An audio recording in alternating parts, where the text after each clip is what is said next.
All right. So if we've done this right, we'll be recording. You can hear my audio and you can see my screen, and you should also be able to see my mouse. All right. I'm going to very quickly just walk over all the different letters in the alphabet. We'll go over sounds and writing and other, simple stuff like that. We'll keep it short and sweet and to the point. All right, let's get started then. All right, so we'll look at this chart just to acquaint ourselves a little bit. Now we see in the far left column, we've got the pronunciation. They give you a letter and then an English word to help you figure out the sound. This is the print form. The font that Hebrew letters get printed in varies widely by different things, but this is a very common, at least base, and you'll be able to recognize everything else. Notice these have one iteration, some of them have two, in which case the difference is that one of them will have a dot in the middle and one of them will not. That dot is called a dagesh. So you can see all these different letters here. And then these here down too that just have a dot in a different spot relative. Okay. Then you have these final forms. You can see the label in this column. There are only a couple of these. There's all 5 of them. Okay. And they will, if you have a letter written at the end of a word, you'll write the final form. And we'll go over them in more depth, but that's that. All right. Then you have the names of the letters written in English. Okay. All of the letters start, when they're spelled in Hebrew, they start with themselves. And so often you get this, their sound is the first sound in their name in English, which is very nice. Okay, then you see this block script. This is the handwriting that will be doing. Okay, it's pretty simple. It's not terribly difficult. You'll learn it, pick it up fast. There's also this cursive script here, which you feel free to experiment with if you would like. That is that. And then all of the letters have a numerical value associated with them. And so that's going to be in this column. Now, here on the right, after we get through the alphabet, there are the vowel markings. And that is the layout of this page. Okay, so getting started with the first letter, which is right here. It is called Aleph. Aleph. As you can see from the chart, it is silent. It makes no sound. This is because there are 22 letters in the Hebrew alphabet, and all of them are consonants, hence the vowel markings that are over here. So if you want a word to start with a vowel, you need a silent consonant to go before it. All of the vowels are pronounced after the consonant they're written on. And so if you ever want to start a word like Aleph with that sound, with the ah vowel sound, then you need a silent consonant to go first.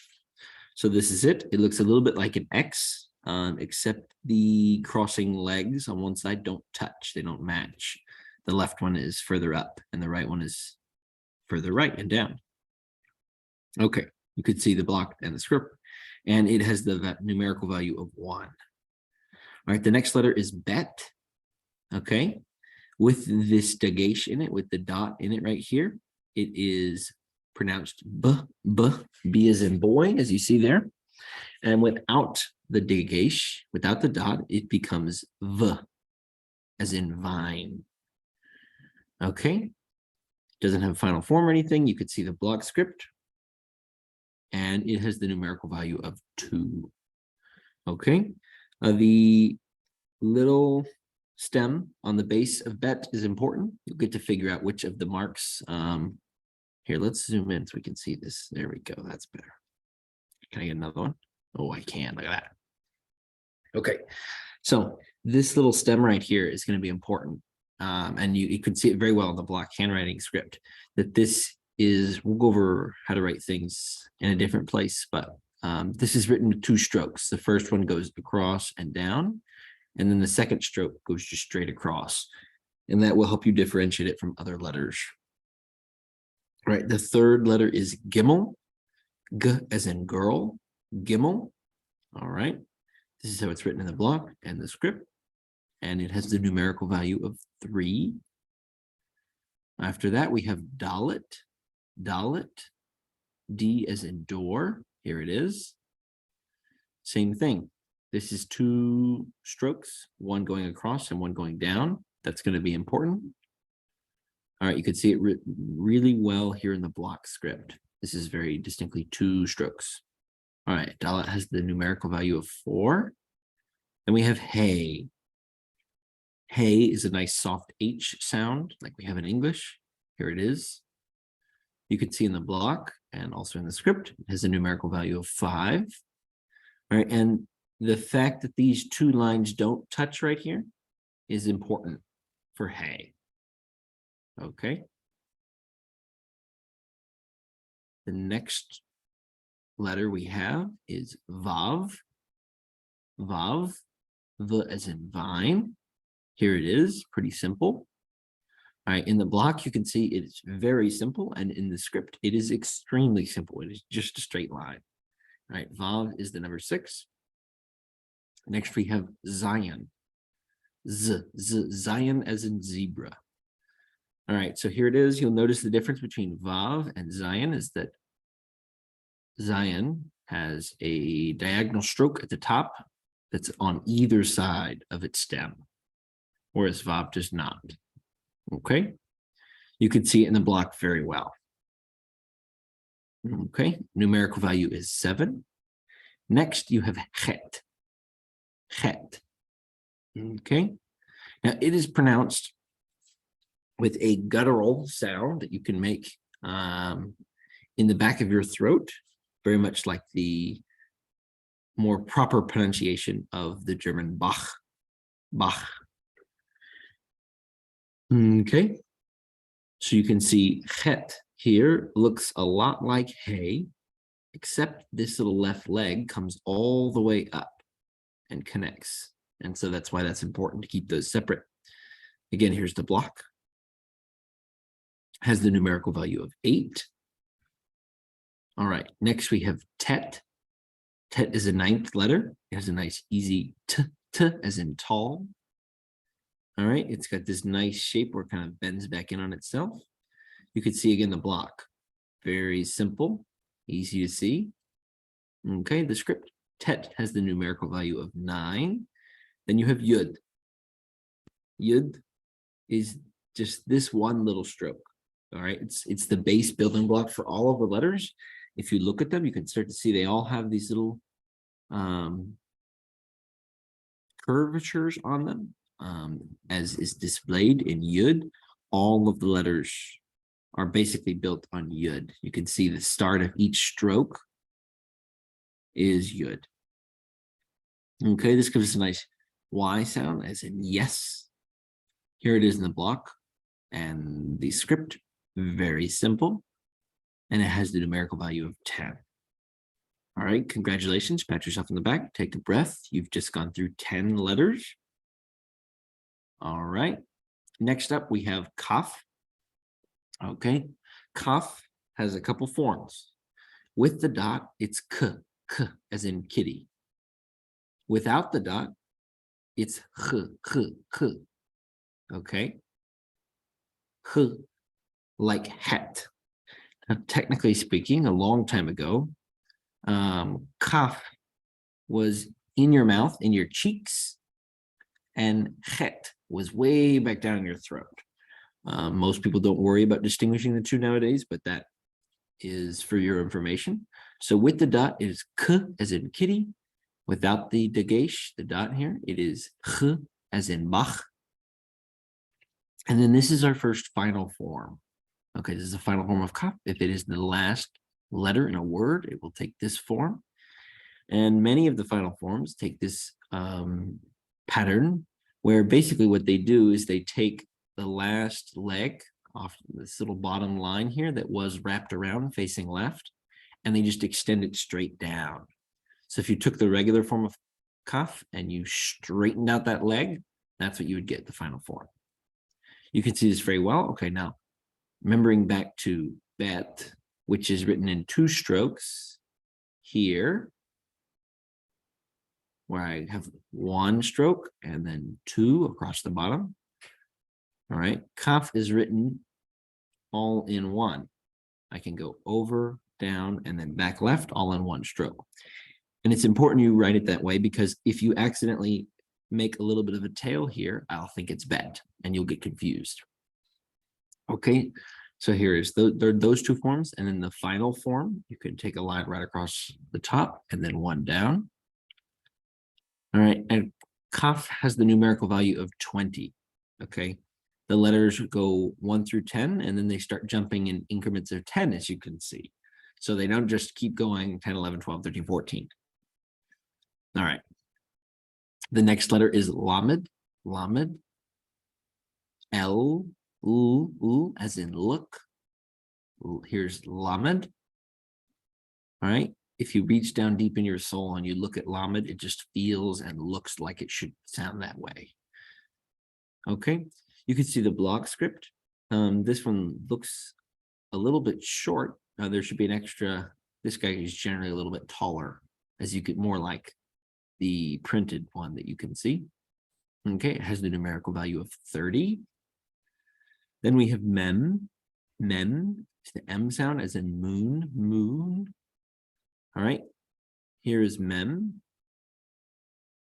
Okay, notice it doesn't connect down here. And then in the final form, it does. The final form looks pretty square and blockish. So sometimes it takes a little bit of getting used to, but this is mem. You can see in the handwriting, you've got a triangle that you don't complete, and it gets a little arm, an extra little leg, a triangle raising its hand in class. Okay, and then the final form is a square with this extra little extension in the top left. All right, and mem is 40. Now you have, next we have nun, nun, the N as in now. All right, here it is. We see it looks like kaf, but it's narrower, okay? The sidelines in nun are not extended near as far as they are in kaf, okay? And then the final form, same thing. We took this bottom little leg and we extended it all the way down, okay? The final nun, the final kaf both extend below the line, okay? Same thing, final kaf and final nun, look, they look very similar. Kaf is just wider than final nun. Okay, so here we have a very simple way to write a nun, and this is the final form. You're just taking this extra tail and you're dragging it all the way down. And a nun is 50 numerically. Next, we have samech. Samech is our first S sound. S is in sun. All right, here it is. It's a nice round circular. It looks like final mem. Right, one of the samech is more round, so you'll have to pay attention to that, but it trips people up, so it's just part of what you have to learn. There's no final form you have to worry about. All right, and then when you're writing it, it's sort of like the capital English D. All right, you're getting a little bit of overhang here, so you can start and head across and then give yourself this arch and come back up. All right, samech is 60 in numerical value. All right, next we have the second of two silent letters. Aleph was the first one, and now we have ayin. So here it is. Ayin doesn't make any sound. It's got this lovely shape, okay? When you're drawing it, you can work off this one. Help you get your mind around the shape. Okay, numerical value is 70. All right, and ayin, again, a long, long time ago, ayin was a guttural. It was very pronounced very deep in your throat. And so it will occasionally, in writing, behave differently than aleph does. And it won't make any sense to you because you're thinking they're both silent letters. And they have a preference for different vowels and they behave differently. So that even today, even if you weren't writing, you could hear the difference in many words that had an aleph versus words that had an ayin, based on the vowels that surrounded them. And nowadays, very, very, very few people try and bother pronouncing the guttural that's in ayin. But that will explain why there are some differences. Okay, after that, we have pay, which with the dot called the dagesh, it is p as in park. And without the dot, it is f as in food. Okay, so we have pay in both forms. We also have a final form for pay, in which case we did the same thing. We took this little bottom leg that was wrapped around and facing left, and we just unwrap it, we drag it right down. All right, there's pay. You could see the handwriting. It's very fun and sort of a snake-like look. You can start in the middle and work your way out. And then if you're drawing the final form, you're just going to take this extra tail you would have drawn and you're just going to take it right down. And the number for pay is 80. Okay. Next we have sadi. All right. And here it is that sound that you get nuts. This is a very Hebrew sounding, very distinctive Hebrew sound. Okay. If you read things or you see people's names sometimes and they have names like Metzler or Metznikoff, there's lots of different, when you'll see it written in English, it's usually TZ. That's often a name coming out of Hebrew where it was originally written with Sadi. All right, so this is Sadi. This is the regular print form, and this is the final form. Now in this one, they've taken the bottom little leg and they've straightened it out, but it hasn't quite gone. They've straightened out the rest of the letter too. Okay. You can see this very simple form here. It's got a little bit of a Y shape going on to it. And then the numerical value for it is 90. All right, after that, we have kuf or kof. Okay, kof is k, as in kitty, again, okay, like kaf, kof, kaf. Kaf with the dagesh makes the same sound as kof. Here it is. It's both of these marks. Notice they don't touch each other. You've kind of got this one arching around and the other straight line. Very simple to write as well. And the script on this one is almost virtually the same, so that's handy. And it has the numerical value of 100. All right, next we have Resh. Resh, which gives you a nice R as in robin. Now you don't have to trill it or roll it or do anything fancy like that. Okay, now Resh here is, it looks like Dalet. Okay, but Dalet is done in 2 strokes. We'll go back up and look at it. Here it is. Okay, so in Dalet I would go over, across with 1 stroke and down with another stroke. In Resh, I'm doing a curve, so I could do it all in 1 stroke. I would go over and down all in 1. Okay, you can also see it looks a little bit like bet or kaf, okay, without this bottom stroke. So scrolling back up, you can see, hey, wait, hidden in this bet is a resh. Okay, they just drew a resh and then they put a line across the bottom.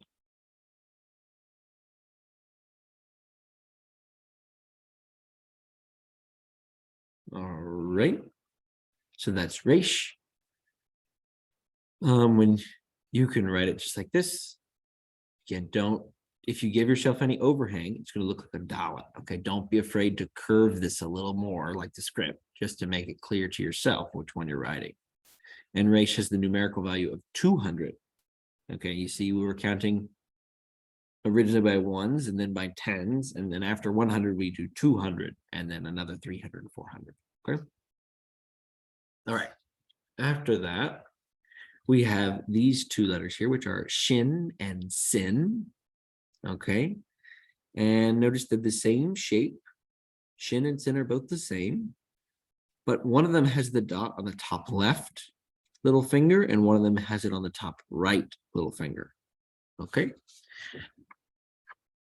Shin is sh as in she. There's an sh sound there. Okay. And sin is a regular S as in sun, and has the same sound as samach. Okay. Now the trick for remembering these 2 and distinguishing them is that sin is never right. It's always wrong and or left. Okay. So sin, if you're looking at the dot is never on the right because sin is never right. It's always wrong or left. Okay, so that's shin and sin. Here you have the handwriting forms. Okay, Often people just try and draw more like a W, but these two are on a bunch. These two little fingers are connected. And then you have this third one that's kind of on an out jet by itself. Okay. You see the script, and this has the numerical value of 300. Okay. After that, we have the final letter of the Hebrew Alef-Bet, which is Tav. Here it is. It gives us a nice t, as in tall sound. All right. Here it is. You'll notice it looks like a lot of different letters. Okay. It's got a resh in it. It's got a resh with this extra little leg. Okay. That makes it look kind of like chet, which would be tav without this little foot here that you see. Okay. If I only looked at everything to the left of this cursor, it looks a lot like nun. Okay. As you can see, there are a lot of different things all coming together here. So that's tav. When you write it, you can write it in two strokes, one going across and down, and then the second one on the left corner coming down and giving yourself that little foot to distinguish it from your het. Make sure they connect, otherwise they'll look like hey. Okay. And Tav has the numerical value of 400. Congratulations, you've made it through all of the letters. It's all right if they look a little similar sometimes. It takes some practice sorting them out. That's just what you learn. And we're going to scroll back up here and we'll go through the vowels. Okay. Now the vowels come in classes, and there are 3 classes, and it'll help you break all of them down. And we'll start over here at the top with the first one. Okay. This little straight line underneath the vowel is called patach. They very helpfully give you the names of the vowels, which is nice. Okay, this is patach. And it is that ah sound. Okay, it's not ah, it's ah. Yat, patach. Okay. Now, then you have the second one is kametz. And it is that straight line across, but it's got a little extra leg. It looks like a little T under all your letters. And it's kametz. Okay, and it makes the same sound. It's ah, as in yacht. Okay, now the 2 of these are A-class vowels. They're ah and ah, pretty easy. Okay, then we have the E-class vowels. There are 3 of them. And the first one is this one little dot underneath the letter. Okay, and it's hirik. And it makes the E sound. Okay, so E as in B. So here it is. 1 dot is E. Next, you have the tsere, okay, which is 2 dots side by side. And it gives you the A sound, okay, as in hey. All right, so there's tsere, A. 1 dot is E, 2 dots is A. And 3 dots gives you the sagol, which is eh. Okay, as in bed. So these are the 3 E-class vowels. You get E, A, and E. All right. And then you have the O-class vowels. Okay. And the holum, this is holum here. And it's a dot in the top left corner. Okay. So here, you can see it's right over the top left corner of this letter. It can also be written with a vav written underneath it. Okay, just like this. So if you see 2 letters next to one another, you've got any kind of letter, and then a vav with a dot directly over it. You know that's a holum, and it's pronounced O, as in row. Okay. Now there are a couple of these, a couple of the consonants can show up following vowels. This is because Hebrew, of course, was originally written without any vowel markings. It was written only as consonants. And in a lot of cases, you have sufficient context to figure it out, but sometimes you don't. And sometimes there could be some ambiguity. And so what they would do is they would put in a consonant like this vav to narrow down the number of vowel choices that it could be. Okay, so each of the consonants can only pair or the few that work with vowels can only pair with certain vowels, right? So vav is going to show up with O like this. And we'll see down here, it can also pair with oo. Okay, now oo, this oo is called a kibbutz. All right, it's got the 3 dots. They're sort of in a diagonal line underneath the letter. Kibbutz, it's oo as in pool. When I was learning Hebrew, this was my favorite vowel. I thought it was super nice. And then I realized that it's not super common. It doesn't show up near as much as I hoped that it would. But this is kibbutz. Okay. After that, we have the shurak, which is oo as in pool as well. Okay, now it is any letter followed by a vav with a dagesh in the middle of it. Okay, so it's got this little dot right here in the middle. So if the dot is over the vav, it would be O, but if it's in the vav, it is oo. Okay. All right, now there are 2 last kind of miscellaneous things that they show here, and we'll go over them. And actually, we're going to start with this one down here, which is shva. Okay, if you have 2 dots directly on top of each other, stacked like this. Okay, shva is the reduced vowel. Right, it is the smallest utterance you could possibly get out of your mouth, and it is because you cannot pronounce a letter without a vowel under it, without some kind of vowel under it. So if I asked you, I said, how do you say samak? How do you say it right like it's written here?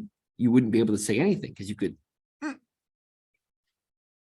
But if I put a shva under it, I put 2 dots under it like this, then you could say s. You could demonstrate the sound for me, right? Or you could, if I put it under mem, you could say m, m. But without that shva, you couldn't pronounce any of these letters, okay? And so the shva shows up. Lots of different vowels can reduce for different reasons into that, but it is the shortest possible thing you can just make the sound, okay? You will occasionally get composite shvas that combine shva with patah or segol. They didn't give you any here to look at. With patah, you just get the patah right to the left of the shva. And with segol, it looks a little confusing because they put 3 dots, the 3 dots of segol, still in their triangular shape next to the 2 dots that are in straight up and down. It looks a little bit like your printer had an error and it spit dots all over the place. That's what it is.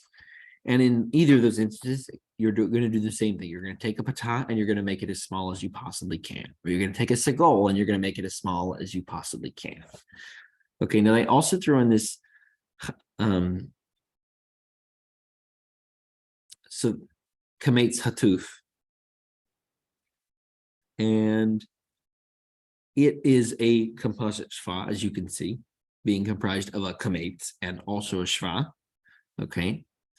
And it doesn't show up very often at all, but every once in a while it'll be in a spot when it makes that O as in row, but it's going to be the short form. And we do this in words in English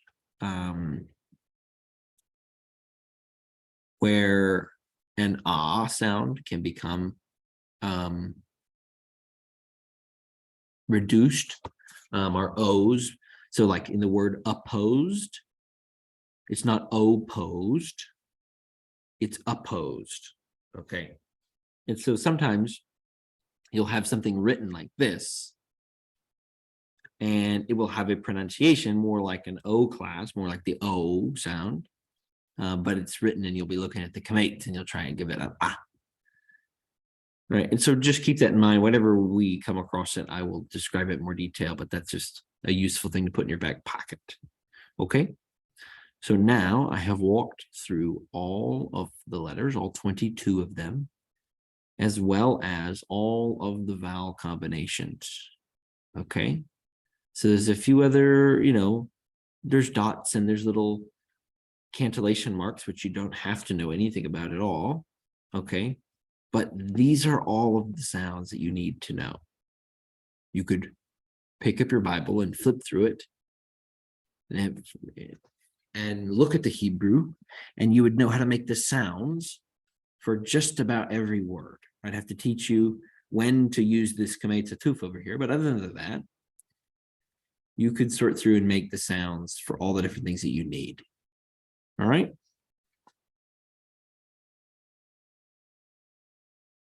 Okay. Well, I'll end this video here, and we'll pick up later.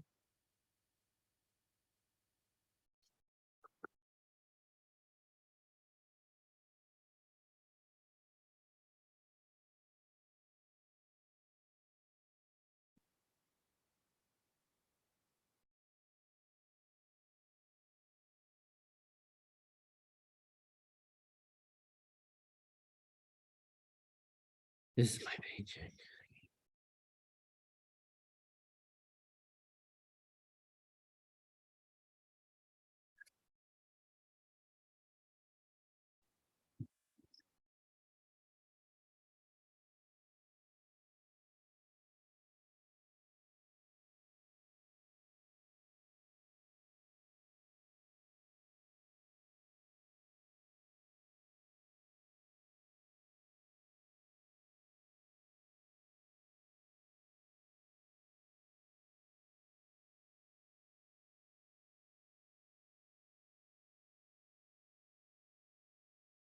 Okay.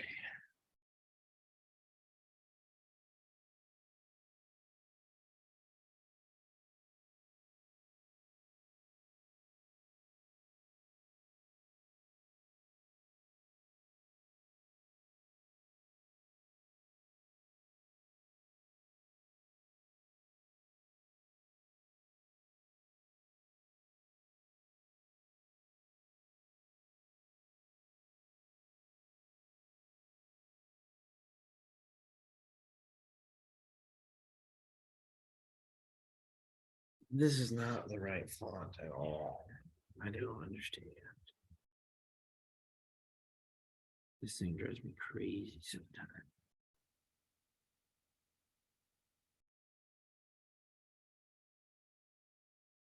Oh, that was awful.